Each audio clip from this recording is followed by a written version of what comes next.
لیکن الٹیمیٹلی وہاں پر جو فضا بن چکی ہے عجیب سی ہے کہ جہاں پر پولیس اور انتظامیہ کے لوگ نظر آتے ہیں ان کی لڑائی شروع ہو جاتی ہے مظاہرین کے ساتھ، اور ادروائز بہت سارے علاقے ایسے ہیں جہاں پر کوئی انتظامیہ یا پولیس وغیرہ سرے سے نظر ہی نہیں آ رہی. تو ایک عجیب سی صورتحال ہے، بڑی خوفناک مناظر ہیں. ہم 2 دن سے اس کو رپورٹ بھی کر رہے ہیں اور بار بار یہ اصرار کر رہے ہیں کہ اس کو ہوش مندی کے ساتھ، دانش مندی کے ساتھ ڈیل کیا جائے. یہ بہت سینسٹیو ایریا ہے، یہاں پر یہ اس طرح کی آگ کسی طور بھی پاکستان کے مفاد میں نہیں ہے. لیکن اس کے باوجود بار بار پے در پہ وہی بے وقوفیاں، وہی غلطیاں، وہی طاقت کا اندھا بے دریغ استعمال اور وہی انا کی لپٹی ہوئی سازشیں، یہ سب ہمیں یہاں پر نظر آ رہا ہے. تو یہ اتنا معاملہ بڑھنا ہی نہیں چاہیے تھا، اس کو پہلے ہی ٹیکٹفلی ڈیل کرنا چاہیے تھا. لیکن افسوس کہ یہ سارا کچھ ہوا ہے. اب اللہ کرے کہ یہ معاملہ ابھی بھی سمٹ جائے، لیکن آلریڈی کافی نقصان ہو چکا ہے. دیکھیے ایک بھی کوئی بندہ اگر جاں بحق ہوا ہے تو وہ بھی ایک ناقابل تلافی نقصان ہے، اور اس کو تو واپس نہیں کیا جا سکتا، ریورس نہیں کیا جا سکتا. تو یہ بہت ہی افسوسناک صورتحال ہے، اور یہ جو نفرت کے بیج بوئے جا رہے ہیں یہ اتنی آسانی سے ختم نہیں ہوں گے. اس کو آپ نے جو کام شروع کیا ہوا ہے تھرو آؤٹ ایک طاقت کے استعمال کا، یہ پاکستان کے اندر بھی، کشمیر میں بھی، یہ ہمیں تھرو آؤٹ صرف نفرت اور آگ اور انتقام اور بدلہ اور دوریاں یہی کچھ دے رہا ہے. اس کے علاوہ اس میں ہمیں کچھ نظر نہیں آ رہا. تو یہ ایک بہت انفارچونیٹ سی سچویشن ہے، لیکن یہ جاری و ساری ہے. آج قومی اسمبلی کے اجلاس میں بھی آزاد کشمیر کے اوپر بھی بات ہوئی ہے، پی ٹی آئی نے اس کے اوپر بھی آواز اٹھائی ہے. اس کے ساتھ ساتھ جو اوور آل آج عمر ایوب صاحب کی تقریر تھی، بڑی سخت تقریر کی عمر ایوب صاحب نے، اور انہوں نے آج کے روز خاص طور پر جو D J I S P R کی پریس کانفرنس ہے اس کا پہلے بھی خیر جواب دیا جا چکا پی ٹی آئی کی طرف سے. آج آفیشلی ان کو اسمبلی کے فلور کے اوپر جو ہے انہوں نے اس کے اوپر بات کی ہے. انہوں نے لفظ یہ استعمال کیے کہ جو ان کی پریس کانفرنس ہے ان ٹوٹل اس کو ہم ریجیکٹ کرتے ہیں، مسترد کرتے ہیں، اور کہا کہ یہ ایک سیاسی پریس کانفرنس تھی، کسی طور یہ قابل قبول نہیں تھی. انہوں نے پھر اس کے بعد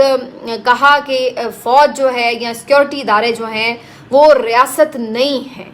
وہ ملازمین ہیں ریاست کے، وہ صرف ایک محکمہ ہے. اور پھر انہوں نے آئین میں ان کا کردار بھی پڑھ کے سنایا کہ آئین تو یہ واضح ہے کہ ان کا سیاست میں کوئی کردار نہیں ہوگا، تو پھر اس قسم کی سیاسی پریس کانفرنس کیوں کی گئی.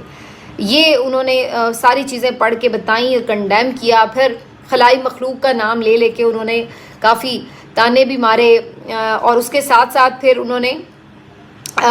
جو اوور آل اس وقت اور 2-3 معاملات ہیں اس کے اوپر بھی بات کی. جو آزادی عدلیہ کی بات ہو رہی ہے اس کے اوپر بھی بات کی کہ کیوں ججز کے خط کے معاملے کو آگے نہیں اس طرح سے تیزی سے بڑھایا جا رہا، اور یہ کیوں معاملات پیش آ رہے ہیں کہ ججز یہ الزامات لگا رہے ہیں، مداخلت کیوں کی جا رہی ججز کے کام میں. اسی طریقے سے آزادی اظہار رائے کے حوالے سے، ٹویٹر کی بندش کے حوالے سے اس کو بھی کنڈیم کیا انہوں نے. جو پولیس نے، پنجاب پولیس نے ات چکی ہوئی ہے جس کو کہتے ہیں، تو اس کے اوپر بھی انہوں نے بات کی، اور انہیں حتیٰ کہ آئی جی پنجاب کو انہوں نے نون لیگ کا ٹاؤٹ کہا، جس پہ اسپیکر ایاز صادق صاحب نے کہا کہ جی حذف کر دیتے ہیں الفاظ. تو انہوں نے پھر کہا کہ چلیں پھر گلو بٹ استعمال کر لیتے ہیں. اور یہ بات آپ کو یاد ہوگا کافی دن پہلے میں نے اس پہ ٹویٹ بھی کیا تھا، اور میں نے اپنے ویلاگ میں بھی یہ بات کی تھی کہ جو پنجاب پولیس ہے وہ بالکل اس وقت ایسا بیہیو کر رہی ہے جیسے نون لیگ کا کوئی عسکری ونگ ہوتا ہے. اس طرح سے ان کے ساتھ جو ہے وہ وفاداری ہے. تو یہ ایک انفارچونیٹ بات ہے کہ جو ہمارے ریاستی ادارے ہیں وہ کس طریقے سے اس وقت پولیٹیسائز ہو چکے ہیں اور ان کو ایکسپلائٹ کیا جا رہا ہے. یہ بہت خوفناک بات ہے. بہرحال جی عمر ایوب صاحب کی یہ جو ساری تقریر تھی کافی سخت تقریر. پھر ظاہر اس میں انہوں نے جو ان کے اسیران ہیں، عمران خان صاحب کی رہائی، ان سب کے حوالے سے بھی بات چیت کی. بار بار ان کی تقریر کے دوران آواز وغیرہ جاتی رہی، میوٹ کی جاتی رہی، لیکن بہرحال جو مدعا تھا وہ بیان تو ہو ہی رہا تھا. اس کے جواب میں خواجہ آصف صاحب نے جی تقریر فرمائی، اور بڑے انہوں نے اپنی وفاداری بوٹ پالشنگ کرتے ہوئے یہ کہا کہ جی کمال ہے جی، عمر ایوب کا جو ایوب خان کا جو پوتا ہے وہ اب ہمیں آ کر جو ہے وہ آئین کے اوپر درس دے رہا ہے اور بتا رہا ہے کہ جی کس کا کیا کردار ہے. آپ کے تو اپنے جو دادا تھے فیلڈ مارشل ایوب خان، تو انہوں نے کیا کیا تھا اس آئین کے ساتھ. بڑے سخت الفاظ استعمال کیے خواجہ آصف نے کہ جی ان کو تو قبر سے نکال کر لٹکانا چاہیے. اور پھر اس کے بعد ایک جو انفارچونیٹ بات تھی، میں دیکھ رہی تھی کہ میڈیا کی بائسنس آپ چیک کریں کہ جیو نے اس معاملے پہ رپورٹ کرتے ہوئے جو خواجہ آصف کے الفاظ ہیں یا جو عمر ایوب صاحب کے الفاظ ہیں ان کے اوپر جو وہ اپنی بریکنگ ٹیمپلیٹ میں جو ٹیکسٹ لکھتے ہیں، وہ جو ڈبہ سا گھوم رہا ہوتا ہے اس کے اندر وہ کیا لکھ رہے ہیں جی اس میں کہ فیلڈ مارشل ایوب خان کے پوتے عمر ایوب نے آئین پڑھ کر سنا دیا، یا جی ریاست کے اداروں کو یہ کہہ دیا وہ کہہ۔ اب آپ اندازہ لگائیں، یعنی کہاں آپ سیدھا یہ بھی لکھ سکتے ہیں اپوزیشن لیڈر عمر ایوب صاحب، لیکن کہاں سے وہ کھینچ کے لائیں فیلڈ، یعنی یہ ان کا تانا جو تھا، چلیں وہ خواجہ آصف صاحب ماریں تو سمجھ میں آتا ہے کہ سیاسی مخالف ہیں وہ تو ایک دوسرے کو بولیں گے، جیو کا کیا کام ہے کہ وہ اٹھ کے تانے مار رہا ہے عمر ایوب کو۔ یہاں سے پتہ چلتی ہے ان کی 2 نمبریاں، اور یہاں سے پتہ چلتا ہے ان کا پروفیشنلزم۔ تو بہرحال اس کے اوپر جی ٹویٹر پہ بھی بڑی بحث چھڑ گئی، اور سب لوگ یہ بات کرنے لگے کہ عمر ایوب صاحب کے دادا نے کچھ کیا ہو، ان کے ابا نے کچھ کیا ہو، ان کے فیملی میں کسی اور نے کچھ کیا ہو، اس کے ذمہ دار عمر ایوب تو نہیں ہے۔ اگر ان کے دادا ایک ڈکٹیٹر تھے بھی تو یہ تو اچھی بات ہے، اس بات کو تو اپریشیٹ کرنا چاہیے کہ وہ آج تاریخ کی صحیح سمت پہ کھڑے ہیں، اور بلکہ ڈکٹیٹروں کو للکار رہے ہیں، ان کے سیاسی کردار کو غلط کہہ رہے ہیں۔ تو یہ تو انہیں اپریشیٹ کرنے کی بات ہے کہ حالانکہ وہ جس فیملی سے تھے انہیں تو ڈکٹیٹروں کے ساتھ کھڑے ہونا چاہیے تھا، لیکن آج وہ اگر ڈکٹیٹرز کے ظلم کو غلط کہہ رہے ہیں، اس کے خلاف آواز بلند کر رہے ہیں، تو یہ تو زیادہ اچھی بات ہے۔ لیکن الٹا یہاں پر تانے ہی نہیں ختم ہو رہے لوگوں کے، سارے ہی آ کے شروع ہو گئے سوشل میڈیا کے اوپر، نون لیگ کے رہنما اور جو مختلف لیگی صحافی بھی ہیں کہ جناب آج اللہ کی شان ہے جی، عمر ایوب یہ کہہ رہا ہے، عمر ایوب وہ کہہ رہا ہے۔ تو بھائی آپ عمر ایوب کو کس منہ سے تانے مار رہے ہیں؟ آپ نے تانے مارنے ہیں تو پھر خواجہ آصف صاحب کو بھی تو ماریے نا۔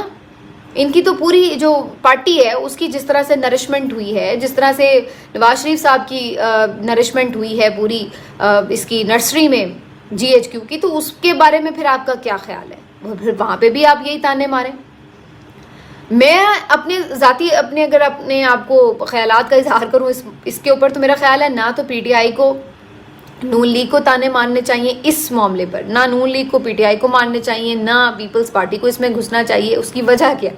اس کی وجہ یہ ہے کہ کبھی نہ کبھی کہیں نہ کہیں ان تمام جو سیاسی جماعتیں ہیں، ان کے جو لیڈرز ہیں، ان کو کہیں نہ کہیں اسٹیبلشمنٹ کی سپورٹ حاصل رہی ہے، کسی کو زیادہ، کسی کو کم، کسی کو بہت نرشمنٹ، کسی کو تھوڑی نرشمنٹ، لیکن سب اسی نرسری میں پروان چڑھی ہیں۔ اور صرف یہی نہیں، اور باقی جماعتوں کا بھی یہی حال ہے، ایم کیو ایم کو آپ لے لیں، جماعت اسلامی کو آپ لے لیں، اور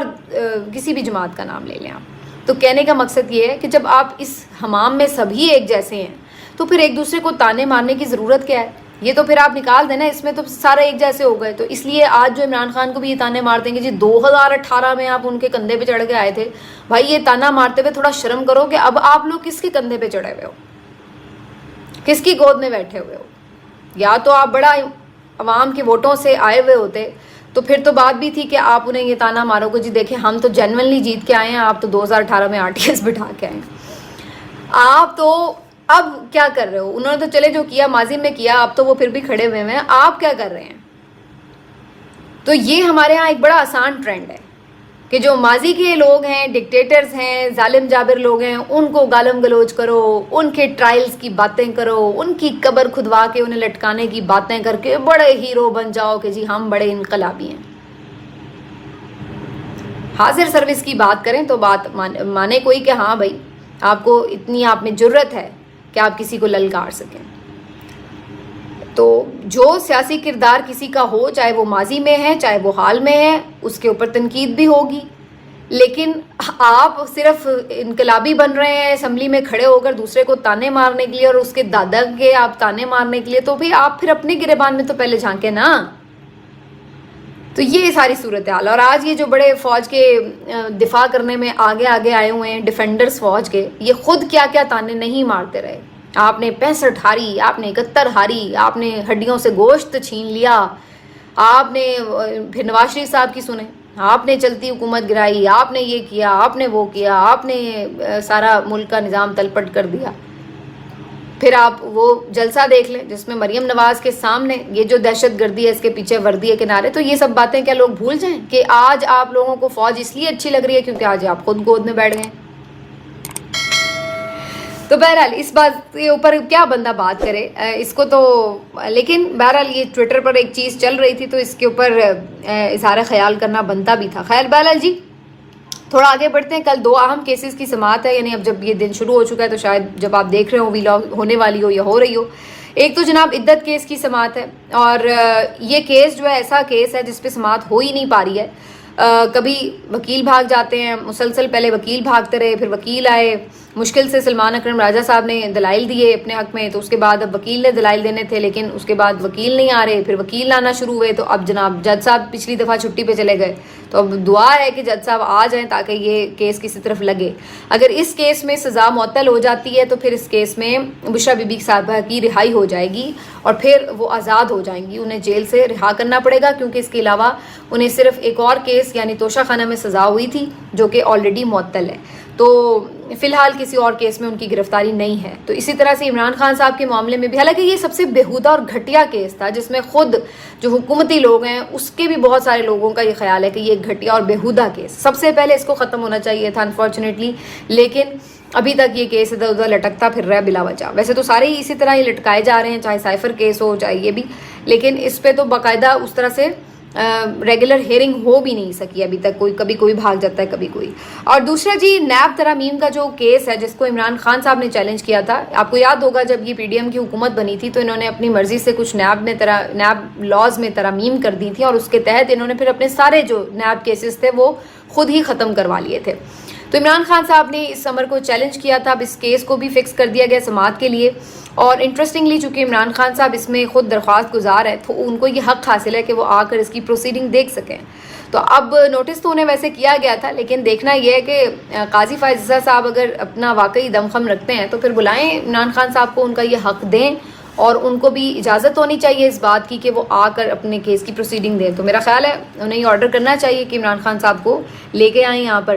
لیکن ان کو تو بس اس وقت چکوال کے ارد گرد کی جو ساری صورتحال ہے بس وہی ایک کھائے جا رہی ہے اندر ہی اندر، اسی کا ایک پریشانی ہے جو انہیں مبتلا رکھتی ہے پتہ نہیں کس بات میں کس غم میں. صحافیوں کا کیس تھا جی، صحافیوں کو ہراساں کرنے کا، وہی والا جو مطیع اللہ جان اور اسد طور والا سب نے مل کر جو ایک درخواست ڈالی تھی.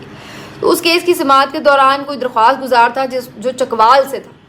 اس کا کوئی پتہ نہیں تھا، بعد میں اس نے واپس بھی لے لی درخواست. اس پہ جی برہم ہو گئے، کہنے لگے جی یہ چکوال والے آپ کو کیوں ملتے ہیں اس طرح کے. اب چکوال سے فیض حمید صاحب کا تعلق ہے، سب کو پتہ ہے.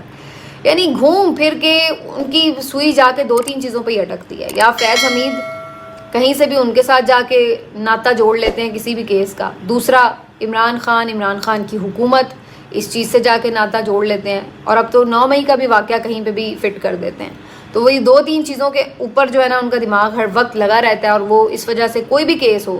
اسی میں اس کو بیچ میں شامل کر لیتے ہیں. اور اس کیس میں پھر سے کلاس لینی شروع کر دی صحافیوں کی کہ جی صحافی ذرائع کر کے کچھ بھی چھاپتے رہتے ہیں، کچھ بھی بولتے رہتے ہیں، کوئی ذرائع نہیں ہوتے ان کے، کوئی ان کے پاس ہوتا نہیں ہے، ہمیں پتھر پھینکتے رہتے ہیں، پھر ہم کچھ کریں تو اس کے اوپر پھر تل ملانا شروع کر دیتے ہیں، شور ہو جاتا ہے، یہ ہے وہ ہے. سوشل میڈیا کا کوئی حال نہیں، پھر وہی تان ٹوٹتی آ کے. اور ہاں ایک تان سوشل میڈیا پہ بھی ٹوٹتی ہے ان کی. تو وہاں پر صحافی آئے ہوئے ہیں کہ جی ان کے ڈرایا دھمکایا جا رہا ہے، ہراسمنٹ کی جا رہی ہے، اس کا کوئی سدباب کریں. وہ الٹا صحافیوں کے وہ پیچھے لٹ لے کے گھوم پڑتے ہیں کہ چلو بھائی تم لوگ غلط ہو، تم لوگ اس طرح کرتے ہو، یہ وہ. تو یہ صورتحال جی قاضی صاحب کی ہے. باقی جی ایک اہم ڈیولپمنٹ یہ ہے کہ ذاتی اظہار رائے پر بار بار جو بات کی جاتی ہے اس میں اب مزید قدغنیں لگانے کے لیے کچھ کوشش کی جا رہی ہے. پہلی چیز تو یہ کی جا رہی ہے کہ جی ایک آج طے کیا گیا معاملہ جس کو اناؤنس بھی کر دیا گیا ہے کہ آئندہ سے جو بھی سوشل میڈیا کے اوپر کسی کے بھی جو آفیشیل ڈاکیومنٹس ہیں ان کو اگر پبلک کرے گا تو اس کے خلاف آفیشیل سیکرٹ ایکٹ کے خلاف کارروائی ہوگی، کے تحت کارروائی ہوگی. تو اب پہلی بات تو یہ ہے کہ جو بھی کسی کے پرسنل ڈاکیومنٹس ہیں اس طرح کی جو چیز ہے جس کو آپ آفیشیل ایک وہ کہہ رہے ہیں، اب یہ کون طے کرے گا کہ کون سی چیز جو ہے وہ سیکیورٹی خدشات میں آتی ہے یا سیکیورٹی بریچ ہے، اس کو کون ڈیسائیڈ کرے گا. اب میرے پاس اگر کسی کیس سے متعلق کوئی چیز آئی ہے، اگر میں اس کو پبلک کر دیتی ہوں تو اب یہ کون ڈیسائیڈ کرے گا کہ اس سے واقعی کوئی سیکیورٹی بریچ ہو گئی ہے یا کیا ہے. تو قدغن تو لگا دی نا آپ نے، اور آپ نے اپنے ہاتھ میں ایک ہتھیار اٹھا لیا آفیشیل سیکرٹ ایکٹ کا کہ جناب جو کوئی بھی اس طرح کرے گا، اب آپ کو کسی کی بھی بات نہیں پسند، اب بھلے وہ کسی سیکیورٹی کو چیلنج ہو رہا ہے یا نہیں ہو رہا کسی قسم کی بھی سیکیورٹی، آپ تو اس کو اس نرغے میں لے آئیں گے کہ ہاں بھی ہو رہی ہے لہٰذا تم پہ آفیشیل سیکرٹ ایکٹ لگ رہا ہے. تو یہ ہے مطلب کون سے قومی راز ہیں جو کسی نے ٹویٹر پہ ڈال دیے ہیں، کون سا کوئی نیوکلیئر معاہدہ ہے جو کسی نے ٹویٹر پہ ڈال دیا ہے، کون سی ایسی کوئی